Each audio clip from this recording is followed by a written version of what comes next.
It had already been 2 full days since the giant pirate ship had departed from Egghead, yet they still hadn't reached Elbaf. After the rest of the crew finally awoke from their deep slumber, something shocking happened. The Thousand Sunny ship, along with Luffy, Zoro, Sanji, Usopp, Nami, and Chopper, suddenly and inexplicably vanished. Those remaining aboard the giant ship were absolutely aghast and profoundly shocked by this sudden disappearance. Dory and Bragi instantly wanted to begin a search for their friends. They felt they simply couldn't return to Elbaf under such mysterious and unsettling circumstances. Robin, ever the pragmatist with a dark imagination, suggested the missing group might have been torn to shreds by some massive sea creature. Meanwhile, Nami slowly woke up after being roused by someone or something. It seemed she had indulged a little too much in the previous night's drinking, as she was still visibly dizzy and groggy. The strange thing was, the navigator of the Straw Hat crew was now dressed in a full Viking warrior costume, complete with a sword strapped to her back. To make matters weirder, she found herself inside an enormous room constructed entirely out of what looked exactly like giant Lego pieces. Where in the world had she ended up? Could this be the beginning of a brand new, baffling adventure for the Straw Hat Pirates? The scene shifts and the arc appears to start properly on Elbaf.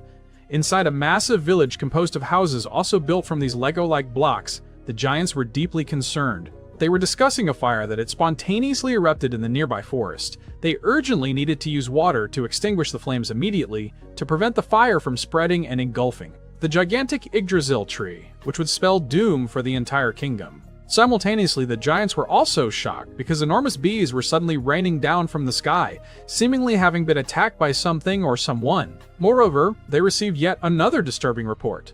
The residents living in the forest reported that the massive thumping sound they heard moments ago was the noise of the mighty Ear-God, a colossal rabbit falling to the ground. This utterly baffled the giants, as they believed no one possessed the strength or capability to defeat or even touch that gigantic rabbit deity. The focus now shifts back to the huge Lego castle, which is where Nami currently finds herself. Nami had just managed to strike down an enormous bee using one of Zeus's lightning attacks. Yet, incredibly, the giant bee was still alive. Zeus promptly questioned Nami about their current location, asking where exactly they were. Nami, now starting to panic and cry, admitted she had absolutely no idea. The last thing she could recall clearly was that they were relaxing aboard the giant's ship. The Straw Hat navigator desperately wished for Luffy, Zoro, and Sanji to rush in and rescue her immediately. At this point, she was so distressed that she admitted she'd even be okay if Usopp showed up. Nami pondered what exactly had happened to her. She couldn't even recall when she had changed into the Viking outfit.